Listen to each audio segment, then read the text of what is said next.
दोस्तों नमस्कार। स्वागत है आपका हमारे इस यूट्यूब मंच पर। दोस्तों, भारत में चुनाव प्रक्रिया यानी लोकतंत्र के सबसे बड़े महापर्व को लेकर के जिस प्रकार के सवाल हैं, उन सवालों को देखने के बाद तो चाहे अखबार हो, टेलीविजन हो, रेडियो हो, डिजिटल मोड हो, हर जगह जो एक लाइन दिखाई देती है, सरकारी लाइन, संवैधानिक संस्था की लाइन कि स्वतंत्र और निष्पक्ष चुनाव कराने के लिए तमाम जरूरी और एहतियाती कदम उठाए जा रहे हैं। तो इस प्रकार की जो चीजें होती है, क्या वो अर्थहीन हो गई है? क्योंकि लोकसभा में नेता विपक्ष राहुल गांधी ने सीधे-सीधे वोट चोरी का आरोप लगाया। अपनी तरफ से उन्होंने कर्नाटक की महादेवपुरा विधानसभा सीट के लाखों वोटर्स के सबूत भी दिए। वोटर्स डुप्लीकेसी की बातें भी राहुल गांधी ने कही। लेकिन इसके उलट चुनाव आयोग क्या कर रहा है? चुनाव आयोग वही कर रहा है जिसकी किसी को उम्मीद नहीं थी। आमतौर पर जब कोई आरोप आता है तो सबसे पहले जांच होती है। लेकिन ये क्या? कहा जा रहा है कि आप एफिडेविट दीजिए, शपथ पत्र दीजिए और शपथ पत्र में ये देना होगा कि अगर ये आरोप झूठे साबित हुए तो आप पर कानूनी कार्रवाई होगी। क्या भारत में विपक्षी नेताओं को और विपक्षी दलों को तंग करने वाली ईडी इस तरह के शपथ पत्र देती है कि अगर कोई भी व्यक्ति अगर ईडी के द्वारा बरी कर दिया गया, ईडी के आरोप झूठे साबित हुए, तो जितने दिनों तक जेल में रहा है, उस व्यक्ति को यह अधिकार दे दिया जाएगा कि जाके उल्टा टांग टांग दो ईडी के डायरेक्टर को। क्या इस तरह की कोई व्यवस्था है? तो फिर इस तरह के शपथ पत्र की बात क्यों कही जा रही है? और तो और पूर्व मुख्य चुनाव आयुक्त ओपी रावत ने भी राहुल गांधी के आरोपों की जांच की बात कही है। लेकिन मौजूदा दौर में ज्ञानेश कुमार इस जांच से पीछे क्यों भाग रहे हैं? और ज्ञानेश कुमार जब जांच से पीछे भाग रहे हैं, ठीक इसी वक्त शरद पवार ने एक बड़ा खुलासा किया है। शरद पवार ने आज एक कार्यक्रम में कहा कि जिस प्रकार से महाराष्ट्र के विधानसभा चुनाव चल रहे थे, उन चुनाव के दरमियान 2 लोग उनसे मिलने आए और उन 2 लोगों ने शरद पवार से कहा, ये मैं नहीं कह रहा, शरद पवार खुद कह रहे हैं। 2 लोगों ने उनसे कहा कि महाराष्ट्र की 288 सदस्यों की जो विधानसभा है, उसमें वो 160 सीटें जिता देंगे। यानी बहुमत के आंकड़े से भी 14 ज्यादा सीटें, 15 ज्यादा सीटें जिता देंगे। शरद पवार को उनकी बातों पर यकीन नहीं हुआ और उन्होंने इस बात को यूं ही जाने दिया। लेकिन अब राहुल गांधी ने जिस प्रकार के सबूत अपनी तरफ से देने की कोशिश की और जो आरोप लगाए, ओपी रावत साहब ने अपनी बात कही, उसके बाद शरद पवार की बातों के गहरे मायने हैं। तो क्या भारत में वाकई स्वतंत्र और निष्पक्ष चुनाव अब सिर्फ कोरी कल्पना हो चुकी है? इन्हीं सवालों पर चर्चा के लिए हम चलते हैं। इस मुद्दे को लेकर, स्वतंत्र और निष्पक्ष चुनाव की बात को लेकर लंबे समय से इस देश में सिविल सोसाइटी के एक जागरूक सदस्य की तरह काम कर रहे और व्यक्तिगत तौर पर भी प्रयास कर रहे जगदीप छोकर जी के पास। छोकर साहब, बहुत बहुत स्वागत है आपका। और सबसे पहले मैं अपने दर्शकों को बता दूं कि आज रक्षाबंधन है। हमारी तरफ से, हमारे चैनल की तरफ से, हमारे दर्शकों की तरफ से भी सबको बहुत बहुत बधाई। और छोकर साहब भी इस वक्त स्वस्थ नहीं है, इनके कंधे में कुछ फ्रैक्चर है, प्लास्टर लगाकर मेरे साथ अपने घर से दूर कहीं से बैठे हुए हैं। और मैंने आज इनको कष्ट दिया इस मुद्दे पर, इनको स्वास्थ्य संबंधी दिक्कतें हैं इसके बावजूद। तो सबसे पहले छोकर साहब, मैं आपसे माफी चाहूंगा कि आपको इस अवस्था में मैंने बैठने के लिए कहा और आपने मेरा आग्रह स्वीकार कर लिया। तो कोई बात नहीं। हाँ, पहला सवाल आपसे मेरा यही है कि क्या वाकई जो बातें राहुल गांधी ने कही, जो बातें शरद पवार कह रहे हैं और इन सब की जांच की बात पूर्व मुख्य चुनाव आयुक्त ओम प्रकाश रावत कह रहे हैं, अब आपको क्या लगता है? ज्ञानेश कुमार की हठधर्मिता और ये कहना कि अगर ये आरोप गलत साबित हुए तो कानूनी कार्रवाई की जाएगी, आपको क्या लगता है ये? और एक और बात इसमें सामने आई है सर, वो बात ये है कि सीसीटीवी फुटेज को यदि हम रखेंगे और उसकी जांच करेंगे तो लाखों बूथ है, 273 साल लगेंगे। अरे भाई, वो सीसीटीवी फुटेज किसी के बेडरूम और बाथरूम की तो है नहीं कि उसकी गोपनीयता बरती जा रही है। इस पूरे मामले को टाल मटोल की रणनीति, छुपाने की कोशिश, ट्रांसपेरेंसी यानी पारदर्शिता शब्द को यहां पर निष्प्रभावी करने की कोशिश को आप किस तरह से देखते हैं? देखिए, राहुल गांधी ने जो कहा था वो मैंने किसी और प्रोग्राम में भी कहा था कल के, ये प्राइमा फेसी प्राथमिक रूप से लगता है कि बड़ी गंभीर बात है। जी। गंभीर बात है, मैं ये नहीं कह रहा वो सही है कि गलत है। उसको सही गलत साबित करने का तौर तरीका, संसाधन सिर्फ चुनाव आयोग के पास है। तो आम तौर पे तो ऐसा जब कोई बात करता है, और ये उन्होंने कोई सोर्सेज के थ्रू तो कहा नहीं है, ये उन्होंने पब्लिक में प्रेस कॉन्फ्रेंस करके, मैं नहीं जानता 50 लोग थे कि 100 लोग थे, जो भी है, लेकिन नेशनल मीडिया पे उनका ये आया है जी। तो कोई छुपी हुई बात नहीं है। तो इसमें ये कहना है कि आप पहले एफिडेविट दीजिए, मेरे ख्याल में तो ये थोड़ी सी बचपने वाली बात है। इलेक्शन कमीशन के पास एक ही तरीका है कि वो इन चीजों की अपने आप से जांच करें, और अगर जांच पे वो ये पाएं कि ये जो राहुल गांधी कहा है ये सब गलत है, तो वो फिर ये पब्लिक में आके सबूत के साथ बताएं कि क्यों गलत है। सिर्फ ये कहने से कि ये गलत है, ये तो ऐसे ही कहते रहते हैं, ये सब उससे काम नहीं चलेगा। उनको सबूत के साथ ये दिखाना पड़ेगा कि ये गलत है, और अगर वो सबूत के साथ ये दिखाते हैं कि ये गलत है, फिर उनको राहुल गांधी के खिलाफ एक्शन लेना चाहिए। अगर वो अपनी जांच में वो पाते हैं कि ये ठीक है, तो उनको इन गलतियों को ठीक करना चाहिए, और अपने सिस्टम्स को ठीक करना चाहिए कि ऐसी गलतियां ना हो, और फिर उनको पब्लिकली कहना चाहिए कि हमने इसकी जांच की, इसमें कुछ चीजें ठीक पाई गई, हमने उनको ठीक कर लिया है, और अपने सिस्टम में भी तब्दीली कर ली है, ताकि ऐसी गलतियां आइंदा से ना हो। यही दो तरीके हैं, और कोई तीसरा तरीका है नहीं। और रावत साहब की मैं बहुत इज्जत करता हूं। जब वो चीफ इलेक्शन कमिश्नर थे, हमने उनके साथ काम किया था। उन्होंने बड़ी अच्छी एक चिट्ठी लिख के भेजी थी इलेक्टोरल बॉन्ड के बारे में। उनकी उसमें तो कोई शंका है ही नहीं। अब जहां तक शरद पवार का सवाल है, शरद पवार बड़े मंझे हुए राजनीतिज्ञ हैं। अगर उन्होंने ये कहा कि मेरे पास ये 2 लोग आए थे, उन्होंने कहा इतनी सीटें जिता देंगे, और मुझे उनकी बात पर उस वक्त मैं शक भी नहीं कर सकता था कि इलेक्शन कमीशन में कुछ ऐसी बात हो सकती है। ये उन्होंने जो नहीं कहा, जो गीता में लिखा है, महाभारत में, कि अश्वत्थामा मर गया लेकिन वो हाथी था, उन्होंने सिर्फ अश्वत्थामा के मरने की बात की, अगली बात नहीं की। तो ये तो राजनीतिक दावपेच भी हो सकते हैं, लेकिन सिर्फ इलेक्शन के बारे में जो राहुल गांधी ने कहा है उसकी जांच करने के अलावा मेरे ख्याल में इलेक्शन कमीशन के पास कोई और उस पर रास्ता नहीं है। नहीं, एक चीज बताइए सर, जहां तक मेरी जानकारी है, एडवांस सॉफ्टवेयर जो डुप्लीकेसी को, नामों में, फोटो में डुप्लीकेसी को रोकता है, वो चुनाव आयोग के पास, मुझे किसी ने बताया कि 2018 से मौजूद है। 2 जगह नाम होंगे, तो पिताजी का नाम, खुद का नाम या फोटो मैच करके उसके पास वो हटा दिए जाएंगे। बावजूद इसके यहाँ 2 जगह की बात तो छोड़िए, एक ही कंस्टिट्यूएंसी में, एक ही असेंबली सेगमेंट में, और एक आध नाम तो ऐसे मिले हैं जो एक ही बूथ पर 2-2 बार है, और संयोग देखिए कि वो सभी वोट डाल रहे हैं। यानी एक नाम का 2 व्यक्ति, नाम भी वही, पिताजी का नाम भी वही, उम्र भी वही, और वो वोट भी डाल रहा है या डाल रही है। ये सब कुछ जो हो रहा है, और इस पर आंख मूंदे बैठा हुआ चुनाव आयोग, और उसके बाद क्या कहा जाता है, सीसीटीवी फुटेज को आपने कहा कि 45 दिन में लोग नष्ट करने की एक तरह से नोटिस ही निकाल चुके हैं। सीसीटीवी फुटेज के बारे में आज सूत्रों के हवाले से आ रहा है, पता नहीं सूत्रों कितने सूत्र हो गए हैं, खुल के कोई बात कही नहीं जा रही। ये सीसीटीवी फुटेज को देखने में 273 साल लग जाएंगे, ये देखने वाले की टेंशन है, जिनकी टेंशन है वो नहीं कह रहे हैं, लेकिन ये अपनी टेंशन क्यों ऐसी बता रहे हैं, ये कारण किसी को समझ में नहीं आ रहा कि छुपाया क्या जा रहा है।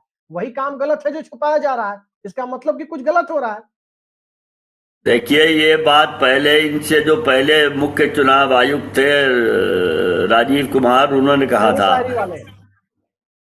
जी हाँ, उन्होंने कहा था कि इस पे पता नहीं कितने 3700 साल लगेंगे या कुछ ऐसा नंबर था। उसकी अजम्पशन ये थी कि एक आदमी बैठेगा 8 घंटे और देखेगा। इतनी सिंपल सी बात है। बचपन में स्कूल में सवाल होता था कि अगर एक चादर आधे घंटे में सूखती है तो 10 चादरें कितने घंटे में सूखेंगी। उसका जवाब ये था कि 10 की 10 आधे घंटे में ही सूखेंगी, क्योंकि सबको इकट्ठे धूप में लटका दिया जाएगा। तो अगर 10 आदमी बैठ के देखेंगे और 20 आदमी देखेंगे तो कम हो जाएगा, और हर चीज देखने की जरूरत नहीं होती। ये तो ये उस वक्त भी मेरा ख्याल में बचपने की बात थी, और अगर आज कोई नई बात आई है तो वो भी ऐसी ही है। लेकिन आज मैंने एक स्टोरी पढ़ी है स्क्रॉल में, आयुष तिवारी की शायद है, उसमें ये लिखा है कि जो बिहार का ये ड्राफ्ट इलेक्टोरल रोल आया है, ये जिस फॉर्म में था उसका फॉर्मेट बदल दिया गया है, ताकि अब वो कंप्यूटर से एनालाइज नहीं हो सकता। अगर ये बात सही है, और सर उसके बारे में मैं बताऊं, मैं बिहार का वोटर हूं। हाँ, और मेरे घर के पते पर इस एसआईआर ने सच्चा समाजवाद ला दिया है। सिंह, मिश्रा, झा, पटेल तमाम लोगों को वोटर बना दिया है। मतलब एक ही घर में तमाम जो समाजवाद लोहिया और आचार्य नरेंद्र देव नहीं ला पाए, वो इसने ला दिया है। और मेरे घर के कुछ वोटर्स को, परिवार के सदस्यों को किसी दूसरे के घर पे वोटर बना दिया है। मकान नंबर 1 हमारा है मेरे बूथ पे, तो 1 नंबर में मकान पे मेरे साथ साथ कुछ और दूसरे लोग वोटर हैं, और मेरे घर के कुछ सदस्य 113 नंबर मकान में वोटर हो गए। ये पूरा झोल झाल चल रहा है सर। एसआईआर के नाम पर जो बिहार में नौटंकी हो रही है, उसको देख करके आप यही कह सकते हैं कि मतलब इसके बारे में क्या कहा जाए, इसके बारे में कोई भी शब्द छोटा पड़ जाएगा। नहीं, वो तो जब ये सिलसिला चल रहा था इन्यूमरेशन फॉर्म्स वाला, तो बहुत से लोगों ने यूट्यूब बनाए थे। अजीत अंजुम ने, राजीव रंजन जो न्यूज़ 24 के हैं, उन्होंने, सब ने दिखाया था कि जो कहा जा रहा है वो नहीं हो रहा है। और सबसे बड़ी दिक्कत एक ही होती है कि सुप्रीम कोर्ट को ये यकीन हो गया है, पता नहीं क्यों, कि क्योंकि चुनाव आयोग एक संवैधानिक संस्था है, जो वो कहती है वो पत्थर की लकीर है। लेकिन जो चुनाव आयोग कहता है, कागजों में उनके जो लिखा हुआ है वो होता नहीं है। और ये तो स्पेशल इंटेंसिव रिवीजन के बारे में तो जो 24 तारीख को चिट्ठी इशू होती है और 25 तारीख से ट्रेनिंग शुरू हो जाती है, यानी ऐसा कोई सरकारी दफ्तर नहीं देखा जिसमें जिस दिन चिट्ठी निकले उससे अगले दिन उस पर काम शुरू हो जाए। और 3 दिन के अंदर इंडियन एक्सप्रेस में एक खबर निकली थी कि 80,000 बीएलओ 28 तारीख तक ट्रेन हो गए हैं। ये सारी चीजें असंभव हैं असलियत में, और ये वो कहते हैं it is as clear as daylight कि ये ना हो सकता, ना ये हुआ है। लेकिन वो रोज एक प्रेस रिलीज नया निकल जाता है कि इतना हो गया, उतना हो गया। और अभी तो ये 65 लाख के बारे में आज उनको देना था, सुप्रीम कोर्ट के आदेश के मुताबिक, कि आज उनको लिस्ट के 3 हिस्सों में बना के देना था कि कितने लोग मरे इसलिए उनके नाम कटे, कितने लोग छोड़ के चले गए इसलिए उनके नाम कटे, कितने लोग 2 जगह रजिस्टर थे। मुझे अभी तक कोई जानकारी नहीं है कि वो लिस्ट उन्होंने दी है कि नहीं दी है। मैं समझता हूँ सोमवार को या पता लगेगा, या जब 12 तारीख को सुनाई होगी तब पता लगेगा। इससे तो मुझे स्टेट बैंक ऑफ इंडिया की याद आ गई, जो उन्होंने इलेक्टोरल बॉन्ड के केस में किया था, कि वो थोड़ी सी इंफॉर्मेशन देके कहते हैं जी बाकी इंफॉर्मेशन देने में 3 महीने लगेंगे, और सुप्रीम कोर्ट ने कहा नहीं परसों दो, तो वो परसों निकल के आ गई। तो कुछ मुझे लगता है वैसा ही सा इनका बिहेवियर पैटर्न है। लेकिन अब देखते हैं आगे कोर्ट में क्या होता है। अब यही इलाज रह गया और तो कोई है नहीं। सर छोकर साहब, एक चीज मुझे समझनी है, क्योंकि आज हम बात कर रहे हैं राहुल गांधी के बयानों पर तो पहले कर चुके हैं, लेकिन आज हम जो कर रहे हैं, शरद पवार ने जो बात कही है, तो शरद पवार ने महाराष्ट्र इलेक्शन के बारे में बात कही है कि कुछ लोग मिलने आए थे। महाराष्ट्र में यह भी देखा गया कि किसी गांव में किसी कैंडिडेट को वहां के लोगों की उम्मीद के उल्टे जाकर वोट मिले, तो उन लोगों ने मॉक पोलिंग का आयोजन किया, जिसे प्रशासन ने सख्ती से मॉक पोलिंग नहीं होने दी, दबा दिया। यानी लोगों को टेस्ट नहीं करने दिया मॉक पोलिंग करके, कि जो भी लोग वोट डाले थे फिर से उनसे वोट डलवा के देखे जाए, बैलेट से गांव में लोगों ने किया, उसे दबा दिया गया। क्या आपको लगता है, क्या वाकई महाराष्ट्र इलेक्शन रिग्ड थे? महाराष्ट्र चुनाव को फिक्स किया गया था? उस गांव का नाम था माकरवाड़ी जी, और उस गांव के अलावा 2-3 और गांवों में भी लोग वैसा ही करने की सोच रहे थे। लेकिन उसको, जैसा आपने कहा, जिस दिन वो होना था उस दिन पहले, उससे पहले रात को 200-400 पुलिस वाले उस गांव में चले गए और उसको नहीं होने दिया। तो मैं समझता हूँ ये गलत बात है। अगर नागरिक अपने आप चुनाव करना चाहते हैं तो इसको तो कहा जाएगा ग्रास रूट्स डेमोक्रेसी जी। और महात्मा गांधी ने कहा था कि हमारा होना चाहिए विलेज रिपब्लिक, कि गांव से इलेक्शन चालू हो और ऊपर की तरफ जाए जी। तो वो मुझे उस वक्त लगा था, और मैंने लिखा भी था कि दिस कुड बी दी, ये गांव के गांवों के लोकतंत्र का नया सिलसिला शुरू हो रहा है, लेकिन उसको होने नहीं दिया गया। मैं ये समझता हूं कि ये स्पेशल एसआईआर जो हो रहा है, अगर ये ऐसे ही चलता रहा, और ये क्योंकि मुझे काफी इस पे विश्वास है कि ये ड्राफ्ट इलेक्टोरल रोल भी जो छपा है, जितने लोग बिहार से पलायन करके बाहर जाते हैं, हरियाणा पंजाब में खेतों में काम करते हैं, बड़े शहरों में कंस्ट्रक्शन वगैरह में काम करते हैं, उनके पास ड्राफ्ट इलेक्टोरल रोल देखने के ना तो साधन है ना क्षमता है।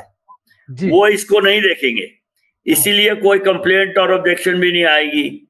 वो फाइनल इलेक्टोरल को भी नहीं देखेंगे, लेकिन जिस दिन चुनाव होगा उस दिन, उससे एक दिन पहले वो अपने अपने गांव पहुंचेंगे और राजनीतिक दल उनको रेल का रिटर्न टिकट देंगे या चार्टर्ड बसों में बिठा के भेजेंगे, वो अलग बात है। छठ के समय में चुनाव है, बिहार का सबसे बड़ा लोक पर्व है, लोग पहुंच ही जाते हैं। तो लोग चुनाव से एक दिन पहले पहुंचेंगे, और मुझे लगता है अगर किसी गांव में 500 वोटर हैं, उनमें से 250 या 300 के तो वोट हैं और 200 या 250 के नहीं है, तो उस वक्त स्थिति बेकाबू होने की आशंका है।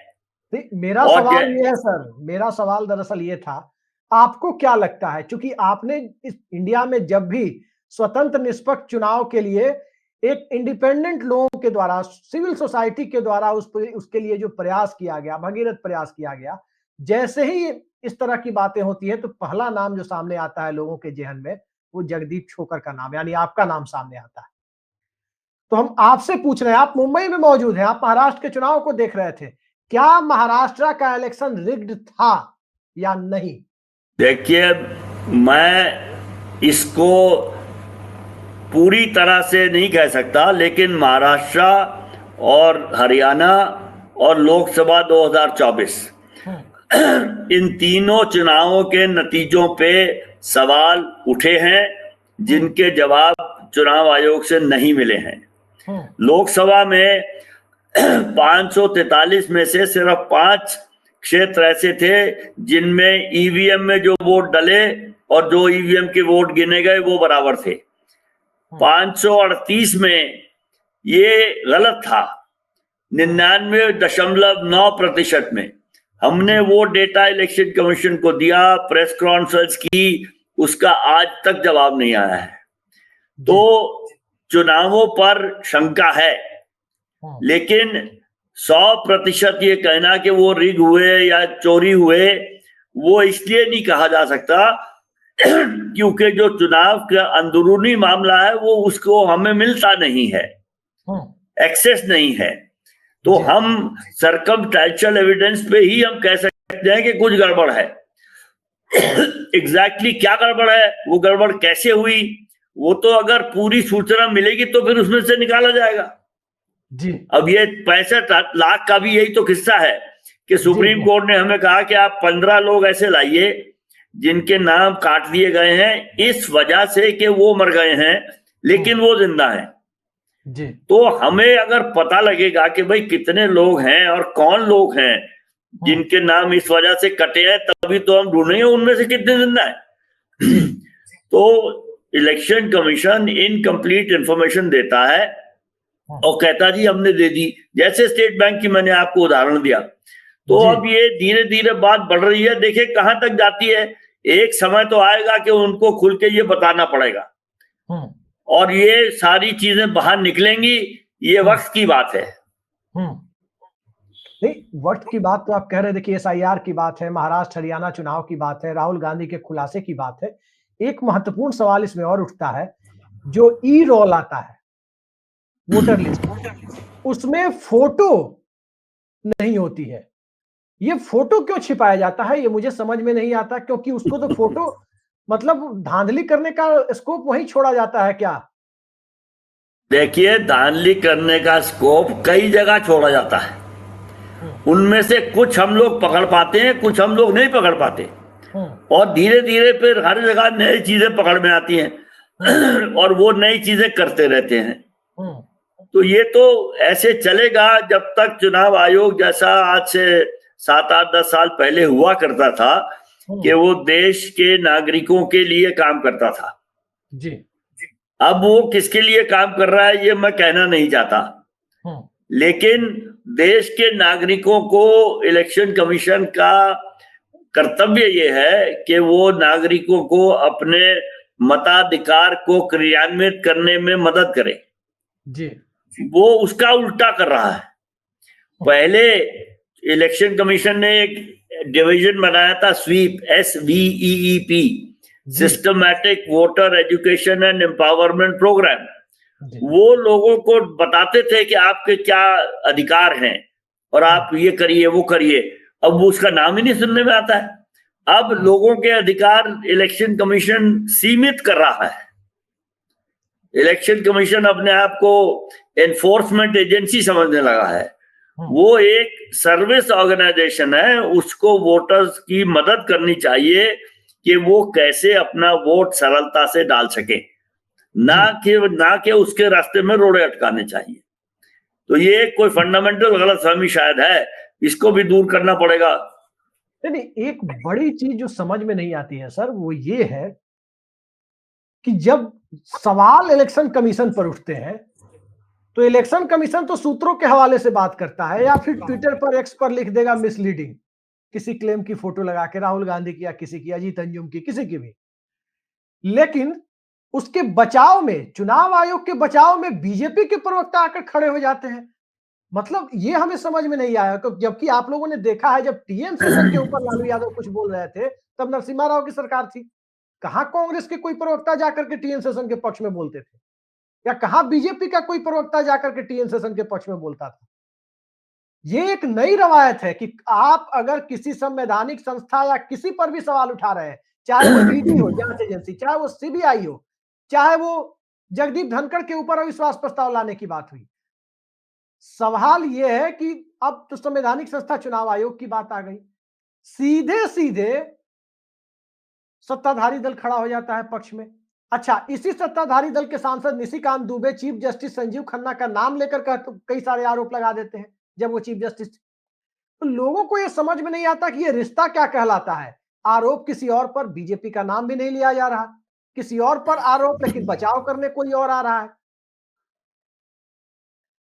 देखिए, एक हिंदी फिल्म का शेर है कि प्यार को प्यार ही रहने दो, कोई नाम न दो। वो है, हमने देखी है इन आंखों की महकती खुशबू, ये नहीं, वो सॉरी, एक एहसास है ये रूह से महसूस करो, प्यार को प्यार ही रहने दो, कोई नाम न दो। तो जो रिश्ता आप बता रहे हैं उसका नाम देना उसको ठीक नहीं है, लेकिन रिश्ता जरूर है। अच्छा, आप रिश्ते की जो बात कर रहे हैं, एक सवाल मैं अक्सर इस मुद्दे पर जब भी डिस्कशन करता हूं हमेशा अपने गेस्ट से पूछता हूं, चीफ इलेक्शन कमीशन को रिमूवल प्रोसेस, पद से हटाने की प्रक्रिया में कॉन्स्टिट्यूशनल इम्यूनिटी प्राप्त है, यानी उन्हें हटाने की जो प्रक्रिया है वो संसद के अंदर चलेगी, 2/3 बहुमत से पास कराना होगा दोनों हाउस में अलग अलग, ये प्रोसेस है। जब इलेक्शन कमीशन को 1 मेंबर की जगह 3 मेंबर बॉडी बनाया गया, एक सदस्य की जगह 1993 में 3 सदस्यीय बॉडी बनाया गया, तो एक बड़ा लूप होल छोड़ा गया। चीफ इलेक्शन कमीशन के साथ तो कॉन्स्टिट्यूशनल प्रक्रिया बरकरार रह गई कि आप सरकार उनको हटा नहीं सकते बिना इंपीचमेंट लाइक प्रोसेस के, लेकिन बाकी दोनों चुनाव आयुक्त जो बनाए जाते हैं उनके अधिकार तो सीईसी के बराबर है, लेकिन रिमूवल प्रोसेस उनका सेंट्रल गवर्नमेंट के डिपार्टमेंटल सेक्रेटरी की तरह है, सरकार जब चाहे हटा दे। क्या आपको नहीं लगता कि असली झोल यहीं पर है और 2 के माध्यम से सरकार सीईसी पर नकेल रखती है, और कोई सीईसी भी यदि चाहे तो मजबूर है कि भाई बाकी दोनों 2-1 से फैसला लेंगे, हम क्या कर लेंगे। क्या आपको नहीं लगता कि राहुल गांधी और तमाम लोगों को पहली मांग यह करनी चाहिए कि बाकी दोनों चुनाव आयुक्तों को उसी तरह की कॉन्स्टिट्यूशनल इम्यूनिटी दी जाए, जैसे संवैधानिक सुरक्षा दी जाए जैसे चीफ इलेक्शन कमिश्नर को है। आखिर सुप्रीम कोर्ट में भी यही है, जो चीफ जस्टिस को हटाने की प्रक्रिया है वही जस्टिस को हटाने की प्रक्रिया है। फिर चुनाव आयोग में जब 1 मेंबर की जगह 3 मेंबर बॉडी हो गई, फिर यह प्रक्रिया क्यों बरकरार रखी गई? क्या ये चेक एंड बैलेंस सत्ता पक्ष की धांधलियों को कथित धांधलियों को लेजिटिमेसी देने के लिए, उसे मान्यता देने के लिए और सफलतापूर्वक क्रियान्वित करने के लिए चुना गया।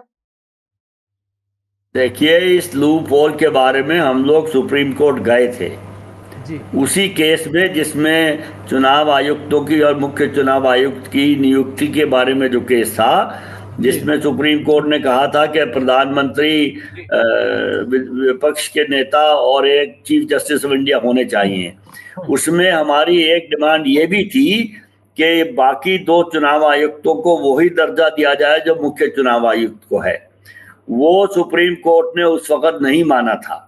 लेकिन ये बात जो आप कह रहे हैं, ये आज से पहले और आज से 10 साल पहले बहुत से चुनाव आयुक्तों ने और मुख्य चुनाव आयुक्तों ने भी कही है जी। लेकिन कानून बदलने का अधिकार संसद को है और सुप्रीम कोर्ट संसद को कह सकती है कि आप एक तरह का कानून बनाने की कोशिश कीजिए, लेकिन संसद भी सुप्रीम कोर्ट भी संसद को आदेश नहीं दे सकती कि ये कानून बनाओ। तो ये मामला जब तक संसद कानून नहीं बनाएगी तब तक ये सर, मुझे याद है आप जो बात कह रहे हैं, ठीक है सैद्धांतिक तौर पर, लेकिन मुझे याद है 2011-12 में सुओ मोटो लेते हुए अखबार की खबर पर सुप्रीम कोर्ट ने किया था कि एफसीआई की गोदामों में अनाज सड़ रहे हैं, चूहे खा रहे हैं और बियर कंपनियों को दिए जा रहे हैं। सुप्रीम कोर्ट ने सुओ मोटो लेकर कहा था 6 महीने के अंदर अगर सरकार ने गरीबों के बीच अनाज बांटने का कानून नहीं बनाया तो सुप्रीम कोर्ट अनाज बांट देगा खुद से। और तब food security act Manmohan Singh लेकर आए थे, आपको याद होगा, जिसके तहत ऐसी दिया जाता है। ऐसी बातें एक्सेप्शन होती हैं जो आप कह रहे हैं जी, ये एक्सेप्शन होती हैं। इसके करने के लिए सुप्रीम कोर्ट में दूसरी तरह के लोग होते हैं, जैसे जो आजकल चल रहा है कि जो चुनाव आयोग कह देता है सुप्रीम कोर्ट उसको पत्थर की लकीर मान लेता है। तो आमतौर पे सुप्रीम कोर्ट कोशिश करती है कि आदेश ना दे, लेकिन कानून जो ये मुझे वो इसकी डिटेल याद नहीं है कि वो एग्जीक्यूटिव एक्शन था कि कानून बनना था। कानून बनाना संसद का एकाधिकार है।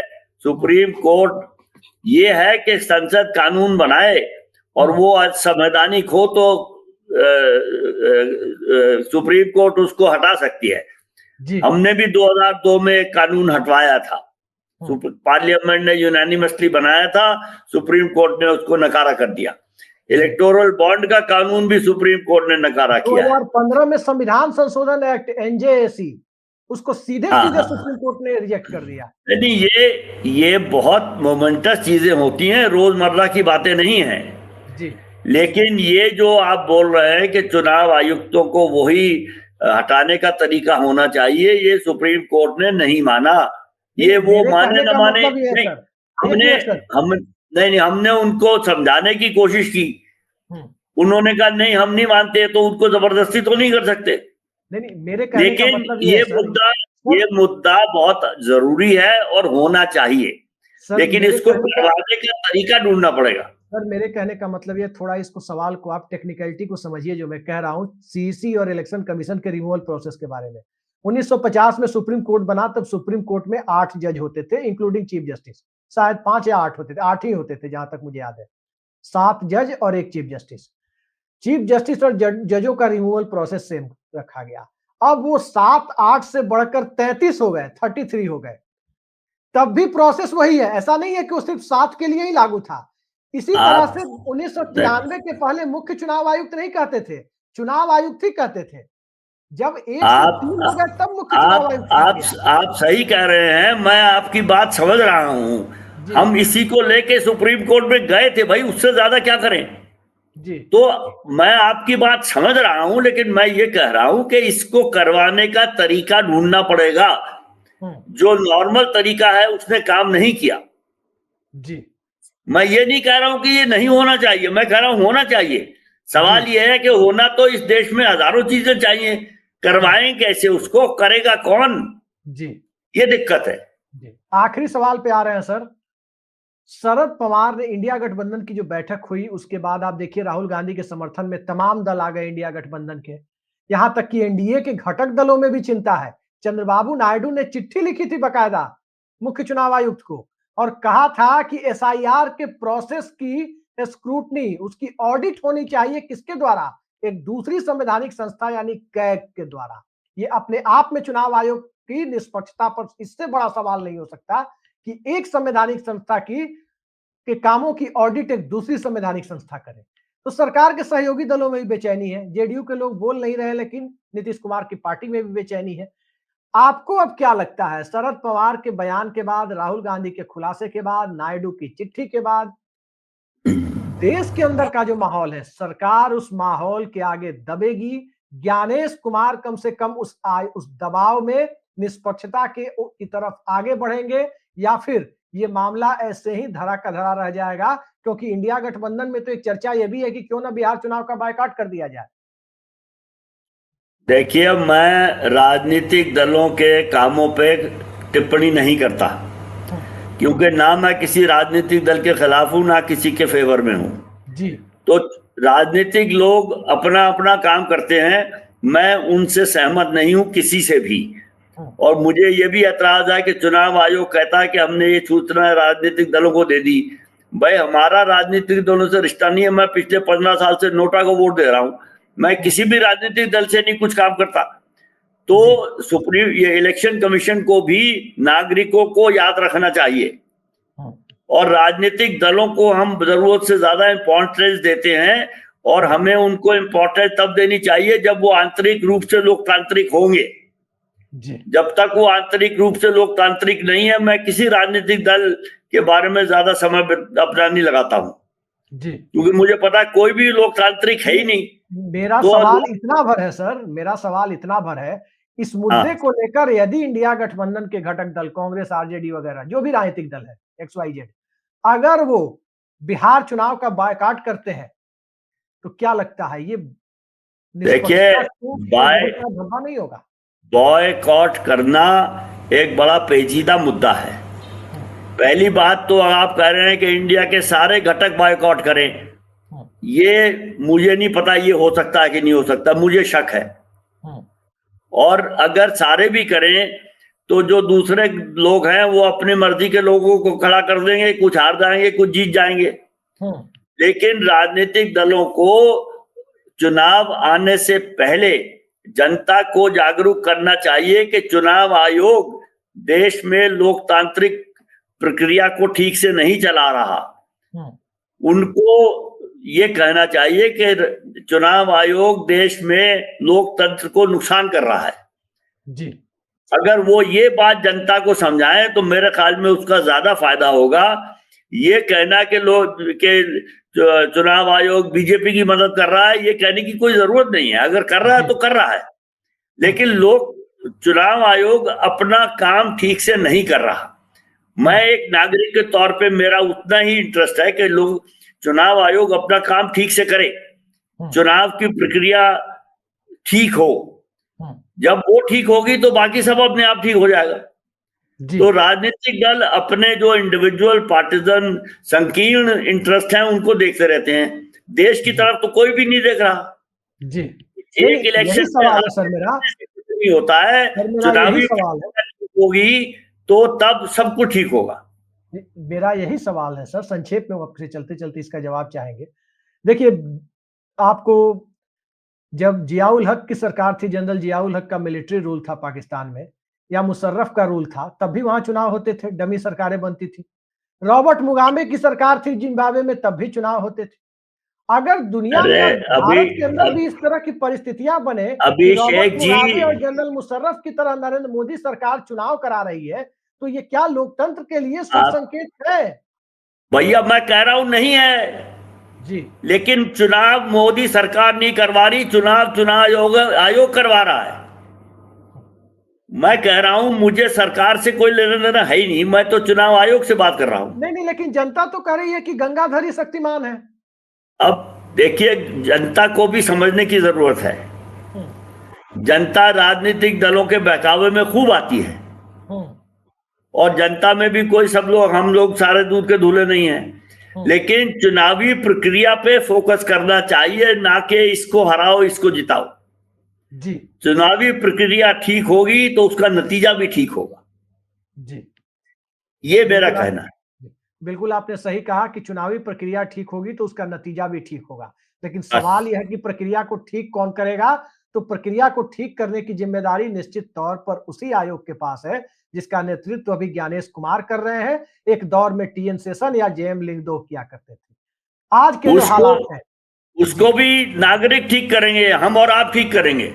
जी, लेकिन हम और हाँ। आप ठीक करेंगे, इसके लिए नागरिक समाज का निर्माण और लोकतंत्र में नागरिक यदि भक्त बनने लगे, नागरिक यदि अपना नागरिक बोध भूलकर किसी भी दल या नेता में अवतारी पुरुष देखने लगे, तो निश्चित तौर पर ये लोकतंत्र कम से कम सफल नहीं हो सकता। लोकतंत्र में देवता मत बनाओ, ये बात कभी बड़े कवि नागार्जुन ने कही थी। लेकिन मौजूदा दौर में देवता बनाने का चलन इतना आगे बढ़ चुका है, इतना आगे बढ़ चुका है कि अब तो सत्ताधारी दल हो या विपक्षी दल, कई सारे दलों में मैंने देखा है कि हालात ये है कि उनके समर्थक और उनके बड़े नेता अपने शीर्ष नेता को देवता और फला देवता के अवतार तक कहने की हद तक जा रहे हैं। अवतारवाद और लोकतंत्र के बीच का जो फर्क है, उस फर्क को मिटा देने के बाद गोदी मीडिया के बाद गोदी संस्थाओं का अस्तित्व सामने आता है और फिर वही होता है जब चुनाव प्रक्रिया पे सवाल होगा, कल को सीएजी की ऑडिट पर कोई सवाल करने लगेगा, परसों कोई सुप्रीम कोर्ट पर सवाल करने लगेगा और उसके बाद जो हालात होंगे वो अराजकता की तरफ जाते हुए दिख सकते हैं। लोकतंत्र लोकलाज से चलता है, लोकतंत्र संवैधानिक संस्थाओं की स्वायत्तता और मर्यादा से चलता है और लोकतंत्र नागरिकों के द्वारा सवाल करने की ताकत से चलता है। तो क्या इस हालात में अभी भारत के 140 करोड़ लोग हैं? सवाल करने पर टुकड़े-टुकड़े गैंग, खान मार्केट गैंग और भी पता नहीं कौन-कौन से नाम दे दिए जाते हैं। लेकिन अब राहुल गांधी ने एक तरफ मोर्चा संभाला, तो शरद पवार ने अपनी तरफ से आज एक बड़ा एटम बम गिराया है। एटम बम तो राहुल गांधी भी गिरा रहे थे, उन्होंने खुद कहा था। लेकिन एक प्रतीकात्मक एटम बम आज शरद पवार ने भी गिराया है। देखते हैं आगे हालात किस तरफ जाते हैं।